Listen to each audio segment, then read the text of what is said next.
Boa noite, irmãos.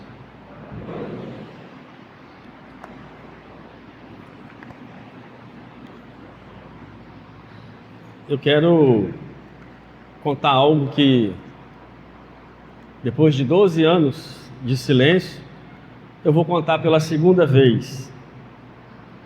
Contei em novembro de 2024, essa experiência que eu tive, e quero usá-la como introdução da mensagem dessa noite. Eu quero voltar alguns anos da minha vida, e eu volto ao ano de 2012. Eu acho que foi terça, quarta ou quinta-feira. Eu me lembro que notei algo diferente no meu corpo. Na sexta-feira seguinte, eu encontrei um amigo e perguntei se ele era assim, e ele disse que não. Na segunda-feira, fui jogar futebol, ainda jogava futebol, encontrei um médico veterinário, e acredito que a anatomia não deve ser um pouco diferente, e perguntei sobre o assunto. E ele disse: Dino, procure um médico. Na terça-feira fui ao médico, e após me examinar, o mesmo me pediu uma ultrassom. Na quarta-feira fiz a ultrassom, já preocupado, e o médico que me atendeu, eu acho que ele era um pouco inexperiente, ele ficou confuso com o diagnóstico e disse que queria repetir o exame na sexta-feira em outro local, e assim fizemos. Fui para aquele local, realizei uma outra ultrassom, ele não disse nada comigo, me deu o resultado na sexta-feira de manhã. Saí dali e fui direto ao consultório do médico que havia me examinado. E diante da ultrassom, eu mostrei ao médico, e ele rapidamente me disse: olha, você está com um tumor no testículo, você está com câncer no testículo, e eu, como médico, eu te oriento a operar o mais rápido possível. E eu sempre gosto de usar o humor como um mecanismo de defesa. E eu perguntei para ele: o senhor opera pelo meu plano? E ele perguntou: qual o seu plano? Eu disse: meu plano é o SUS. Ele disse: eu não opero pelo SUS, mas eu tenho uma equipe que opera pelo SUS. Mas interessante é que eu saí do consultório daquele médico, e ele não me disse que iria entrar em contato com a equipe dele, ele não disse para eu voltar depois. Não tenho raiva dele, eu entendo hoje o porquê. Ele disse, não me disse nada, não me deu esperança nenhuma que iria convocar a equipe dele, que era para eu voltar, e eu estava numa situação difícil, porque eu precisava operar, e eu não tinha recurso para cirurgia, e o meu plano não cobria, ele não operava pelo meu plano. Eu estava literalmente numa rua sem saída. Eu precisava operar, eu não tinha recursos, e o médico não me ajudou em nada. Diante disso, eu quero ler com os irmãos Êxodo capítulo 14, o verso 1 e o verso 2. Êxodo 14, o verso 1 e o verso 2. Diz assim a palavra do Senhor, verso 1: disse o Senhor a Moisés: fala aos filhos de Israel que retrocedam e se acampam defronte de Piairote, entre Migdol e o mar, diante de Baal-Zefon. Em frente deles vos acamparei, junto ao mar. Eu sempre gosto de dar um tema para a minha mensagem, e eu queria pensar numa rua sem saída. Numa rua sem saída. E a primeira coisa que me chama a atenção nesse texto que nós acabamos de ler é o verso de número 2. É que, embora os filhos de Israel deveriam sair o mais rápido possível do Egito, E depois de já estarem caminhando em direção à tão sonhada e desejada libertação, eles estavam fugindo da escravidão. Eram 400 anos de escravidão. Eles estavam deixando 400 anos de escravidão para trás. E neste momento, os filhos de Israel, é preciso dizer, eles estavam a uma pequena distância de entrar no deserto e não mais ser alcançado pelos seus inimigos, pois os carros de Faraó teriam grande dificuldade de terem progresso na areia seca do deserto. Interessante que é nesse exato momento que algo estranho aos nossos ouvidos humanos acontece. Deus, preste atenção, Deus dá uma ordem para Moisés. Deus manda o povo retroceder. Deus manda o povo mudar de direção. Deus manda o povo voltar. A ordem era, ao invés de se dirigirem diretamente para o leste, partindo de Sucote, os hebreus deveriam voltar para o norte. Deus manda o povo voltar. Deus manda o povo retroceder. Deus manda o povo mudar de direção. E sabe o que significa essa ordem de Deus na prática?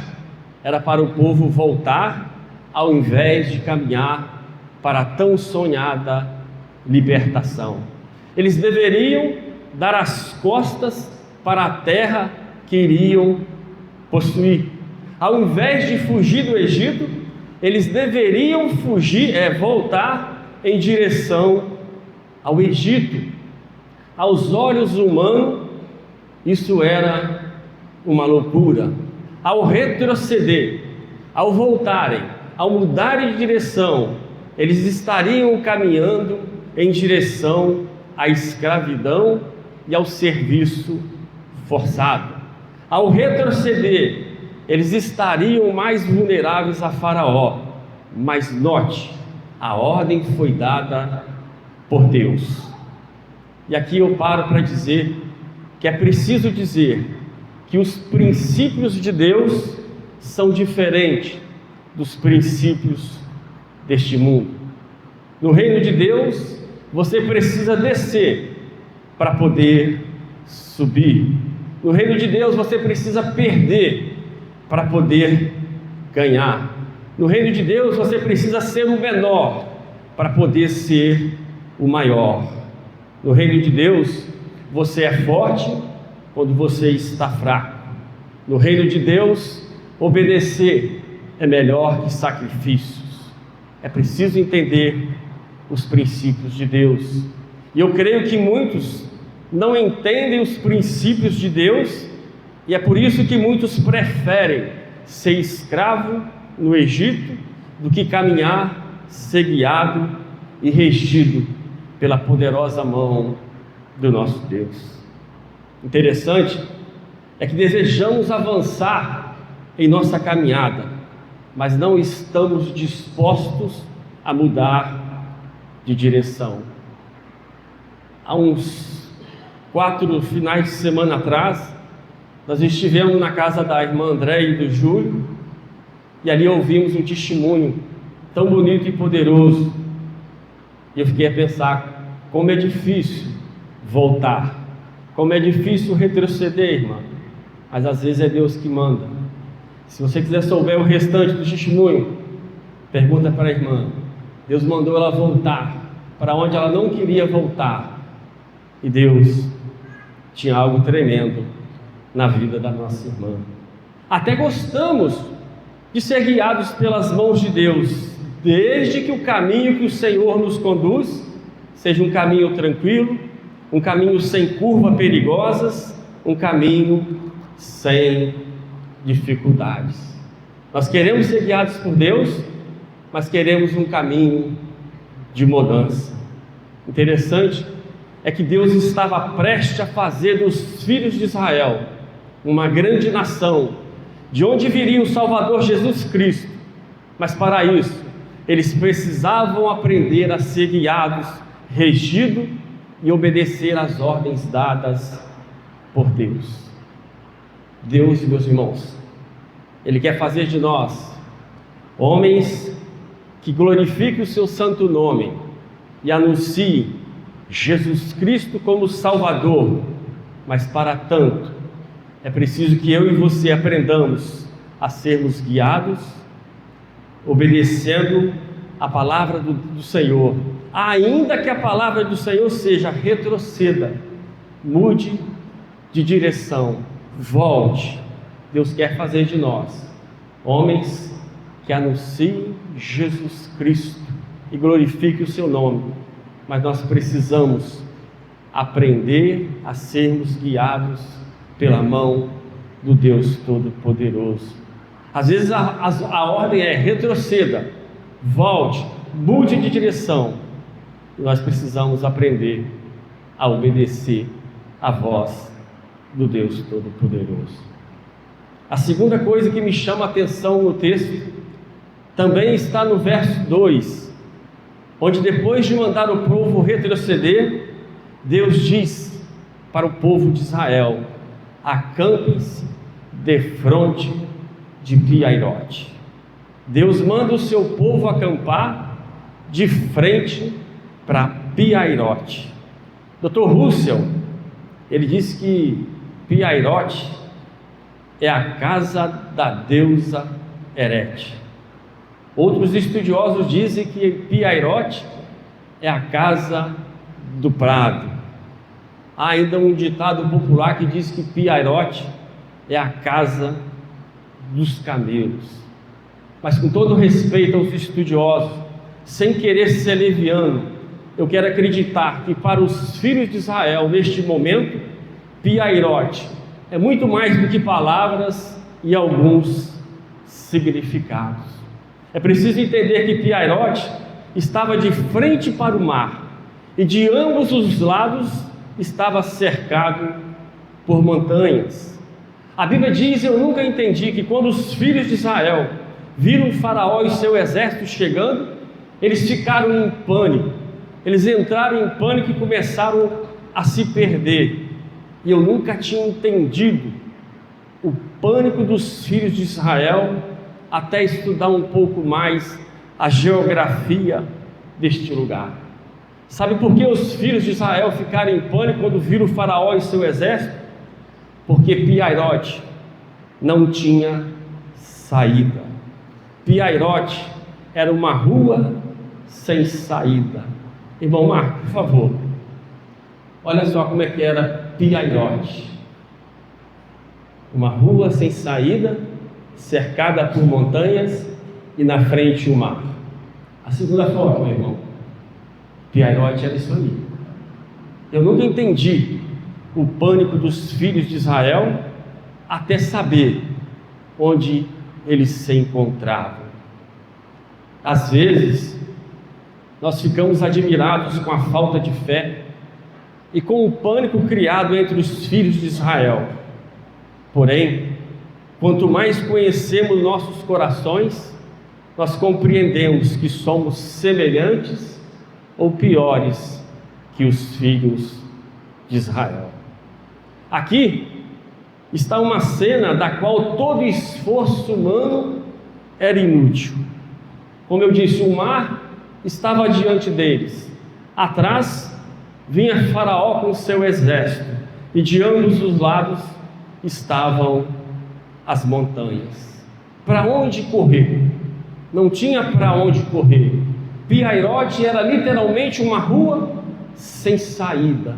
Por isso, o pânico dos filhos de Israel. Parece, ao estudar a Bíblia, parece que Deus havia conduzido os filhos de Israel para uma grande armadilha. Essa é a ideia que nós temos. Parece que Deus havia conduzido os filhos de Israel para uma grande armadilha. Preste atenção, como diz o nosso pastor, e tudo que é bom deve ser imitado, não pisque. Nada nessa vida pode acontecer comigo e com você que Deus não queira.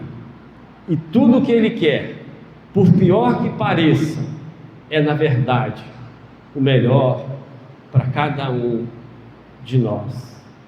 Os filhos de Israel, na rua sem saída, eles estavam condenados diante de um inimigo cruel e poderoso.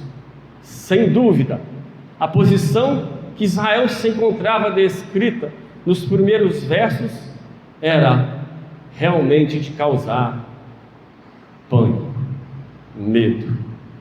No entanto, é preciso dizer que não existe uma situação sequer em toda a caminhada dos eleitos de Deus cujos limites não tenham sido cuidadosamente traçados pelas mãos do Deus Todo-Poderoso que rege a história da humanidade. E diante disso, me surgiu uma pergunta, ou duas, ou três: por quê o Deus Todo-Poderoso conduziu os filhos de Israel para Pi-Hahirote? Essa pergunta saiu porque Deus conduziu o seu povo para uma grande armadilha, porque Deus conduziu o seu povo para uma rua sem saída. É a pergunta que nos surge nesse texto. Eu encontro duas respostas para essa pergunta: por que Deus conduziu o seu povo para uma rua sem saída? E a primeira resposta é: Deus, Ele seria glorificado em Pi-Hahirote. Deus, Ele seria glorificado numa rua sem saída. Primeira resposta. Segunda resposta que eu encontro: ao escapar de Pi-Hahirote com vida, os filhos de Israel, eles deveriam aprender que ninguém pode livrar como o Senhor. Ao escapar de Pi-Hahirote com vida, eles deveriam dizer: foi Deus. São as duas respostas que eu encontro para essa pergunta. Eu disse no início que em 2012 eu estava numa rua sem saída. Na sexta-feira, ao sair do consultório do doutor sem nenhuma perspectiva de ajuda por parte dele, eu nunca fiquei chateado, volto a repetir. Na terça-feira seguinte, preste atenção, eu estava sendo operado pela equipe dele, pelo SUS, no Hospital São José do Avaí, e sem a ajuda daquele médico. Na quarta-feira, aquele médico ele entrou no coletivo para passar a visita, ele me viu ali deitado, ele não foi falar comigo. Eu acho que ele não estava entendendo nada que estava acontecendo ali. Depois de recuperado da cirurgia, eu fui encaminhado para a oncologia do Hospital São José do Avaí. Eu me lembro que nesse processo, entre começar a radioterapia, eles começaram a mapear o meu tronco. Eu achei até um pouco demorado. E começaram ali a mapear meu corpo, mandava embora, fazia exames, mandava embora. E eu me lembro que certo dia, o técnico de radiologia, parecia o pastor Wagner, me chamou de Gustavo. E ele disse assim: Gustavo, eu vou ter que fazer umas marcas no seu corpo. E essas marcas, elas serão como tatuagem, e elas nunca mais sairão. E eu disse para ele: elas não vão sair? Ele falou: não, é do mesmo material de tatuagem. Eu mais uma vez, usando o humor, eu disse para ele: tem como o Senhor colocar as iniciais dos nomes da minha filha, das minhas filhas, nessas marcas? Ele começou a rir e disse que não.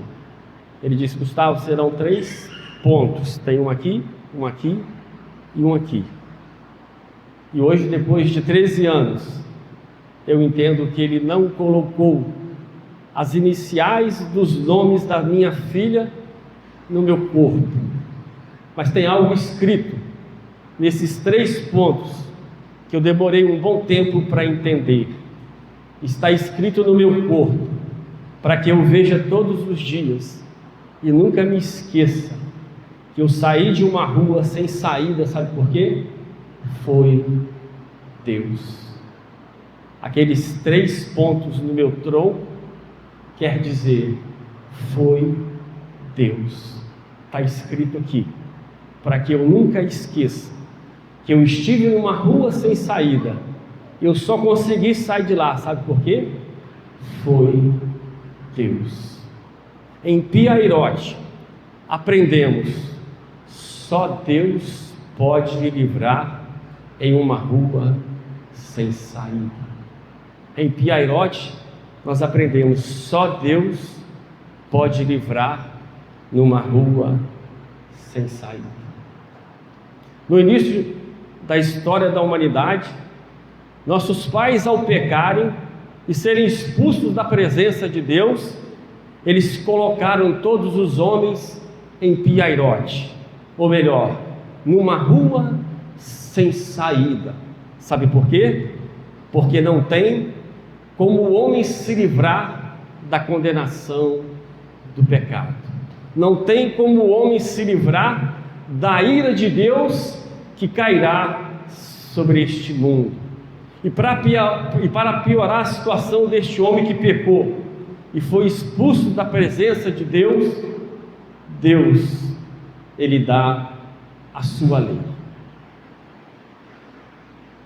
E qual é a função da lei? Qual é a função da lei de Deus? Eu quero usar as palavras do nosso pastor e dizer que a função da lei é mostrar que eu não presto. A função da lei é mostrar que você não presta. A função da lei é mostrar que eu não consigo. A função da lei é mostrar que você também não consegue, porque todos pecaram e carecem da glória de Deus. Somos, por natureza, depravados, perversos. Somos muito mais piores do que imaginamos. Em Piairote geográfico ou em Piairote espiritual, só há uma resposta, só há uma saída: foi Deus.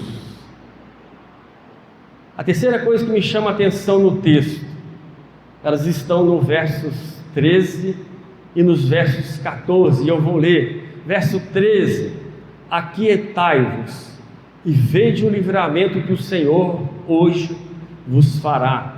Verso 14: o Senhor vai pelejar por vós. O que poderia os filhos de Israel fazer em Piairote? Poderiam fazer desaparecer as montanhas para facilitar a fuga? Não. Poderiam destruir o poderoso exército de Faraó? Não. Pelo contrário, eles estavam encerrados dentro dos muros do impossível e da impotência humana. E diante da fragilidade humana, lemos nos versos 13 e 14: a esperança de vocês está na intervenção de Deus. A esperança de vocês está no socorro de Deus. E interessante, meus irmãos, que a expressão hebraica aqui usada no verso 13 e no verso 14, ela significa não somente um cessar de falar, mas um cessar de agir. Em outras palavras, Deus está falando: fiquem quietos, não façam nada, vocês não podem contribuir para a salvação de vocês, nem por palavras, nem por atos. Não façam nada, não falam nada, fiquem quietos. O homem não pode participar da salvação, mas aquilo que parecia impossível, aquilo que parecia não ter saída, aquilo que parecia ser a morte, Deus mudou a sorte dos filhos de Israel. Deu o seu povo. A força natural usada por Deus nesta ocasião para a realização deste grande milagre é o vento oriental. É preciso dizer, para que não esqueçamos, que Deus, no momento exato, preste atenção, no momento certo, fez a passagem ficar livre para os filhos de Israel passarem a pé enxuto. É preciso dizer que na rua sem saída, Deus faz um caminho para o seu povo passar. No momento certo, Deus faz um caminho no meio do mar para o seu povo passar e ficar livre daqueles que o subjugavam. Deus faz do povo escravo agora um povo livre. Aqui, Deus não somente livra o seu povo, como também Ele cumpre uma promessa que havia feito ao seu servo Abrão. Gênesis 15, 13 e 14. Então o Senhor disse a Abrão: fique sabendo que os seus descendentes viverão numa terra estrangeira e serão oprimidos e explorados como escravos por 400 anos. Mas eu castigarei a nação que vai escravizá-los, e por fim os seus descendentes sairão de lá. Aqui encontramos o Deus que socorre, aqui encontramos o Deus de amor, aqui encontramos o Deus que salva. Só Deus salva, só Cristo salva.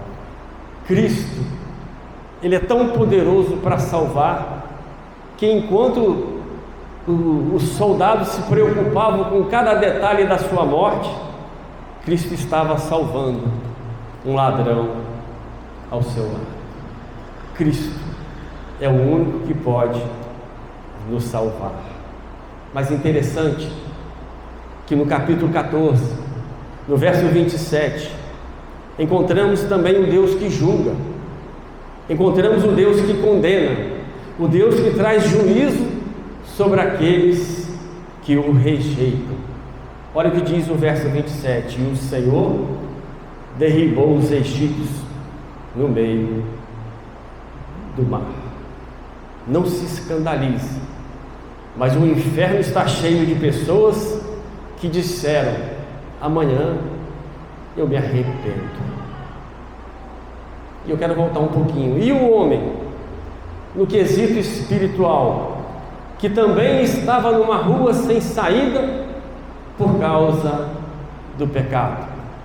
E esse homem, como é que fica a situação desse homem que está perdido por causa dos seus pecados?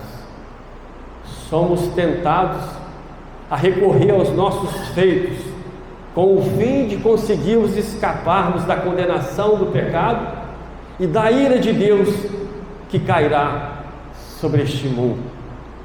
O que poderíamos fazer no caso do pecado e da ira de Deus que cairá sobre este mundo? Eu quero te dizer que aqui se aplica o mesmo princípio que foi usado com os filhos de Israel. Nada podemos fazer, quer com palavras, quer com atos e atitudes. Na questão de fugir da condenação do pecado e da ira de Deus, somos chamados a estar quietos e ver que de fato a salvação vem também de Deus. Olha só o que diz Gálatas capítulo 4, verso 4 e 5. Mas quando chegou o tempo certo, o tempo determinado por Deus, Ele enviou seu Filho, nascido de mãe humana, e viveu debaixo da lei, para comprar a liberdade para nós, que éramos escravos da lei. Preste atenção, Deus está só na redenção do homem. Não há participação do homem na sua redenção. Deus está só na minha e na sua salvação. Não há como falar ou fazer algo para que alcancemos a salvação. Precisamos descansar e ver que a salvação vem de Cristo. Estou terminando. A quarta coisa que me chama a atenção, ela está no capítulo 13, no verso 17, onde diz: Deus não levou o seu povo pelo caminho mais perto. Após sair do Egito, havia pelo menos duas rotas para chegar à terra prometida. Havia pelo menos duas rotas para chegar a Canaã. E a pergunta é: por que Deus, soberano, todo-poderoso, não levou o seu povo pelo caminho mais perto? Haviam duas rotas, uma mais perto, mas o texto diz que Deus os levou pelo caminho mais longo. Por que Deus não levou o seu povo pelo caminho mais perto? O próprio texto responde: para que o povo, vendo a guerra, se arrependa de ter saído do Egito. A rota pelo litoral teria sido mais fácil e mais rápido de percorrer. No entanto, era uma rota mais perigosa. A rota mais curta atravessava o território dos filisteus e era uma estrada militar utilizada pelos egípcios. Deus, em sua sabedoria, Deus, em sua soberania, os levou no caminho mais longe para evitar confronto com potências estrangeiras. Nós podemos resumir dizendo que Deus levou o seu povo pelo caminho mais longe a fim de o proteger. Olha só como é que Deus faz. Deus os levou pelo caminho mais longo a fim de os proteger. Entendeu, meus irmãos? Porque às vezes Deus também nos leva por um caminho mais longo. Às vezes a gente pergunta: por que esse caminho é tão longo? É para nos proteger. A quinta coisa que me chama a atenção nesse texto está no capítulo 15, no verso 22. Após atravessarem o Mar Vermelho, diz o texto: fez Moisés partir Israel do Mar Vermelho e saíram, preste atenção, e saíram para o deserto de Sul. Eles atravessam o Mar Vermelho e Deus orienta Moisés para os levar para o deserto de Sul. Meio sem entender, Deus os livra da escravidão e agora os leva para o deserto. Podemos perguntar: mas por que pelo deserto? Eu queria te responder: o deserto é sinal de que você e eu não somos mais escravos. O deserto é sinal de que eu e você não somos mais escravos. Nós somos livres. Por isso, seja grato pelo deserto. Amém, irmãos? Poderia dizer ainda: quando é que um povo se torna uma nação? Quando tem território próprio e quando tem as suas leis. E onde as leis foram dadas por Deus? No deserto. Por isso, não há melhor lugar para aprender as leis de Deus do que o deserto. O deserto é o melhor lugar para a gente aprender as leis de Deus. E eu quero finalizar dizendo: primeiro, Deus escreve certo por linhas certas. Quando Ele diz para você retroceder, quando Ele diz para você voltar, quando Ele diz para você mudar de direção, Ele está escrevendo o que é certo e o que é melhor para cada um de nós. Esse negócio que Deus escreve certo em linhas tortas é lá para fora. Deus escreve certo em linhas certas. Se Ele disser volte, é o melhor para mim e para você. Segundo ensinamento: a libertação de Israel do Egito foi feita por Deus. Israel ouviu: aquietai-vos, vocês nada podem fazer. A libertação do homem do pecado, ela também foi feita por Deus, e ouvimos a voz de Cristo na cruz do Calvário: está consumado, está pago. Obra de Deus. Terceiro ensinamento: quando estiver vivendo um momento difícil de sua vida, lembre-se, o deserto não é lugar de morada, é apenas travessia. O deserto não é morada, é travessia. Amém, meus irmãos?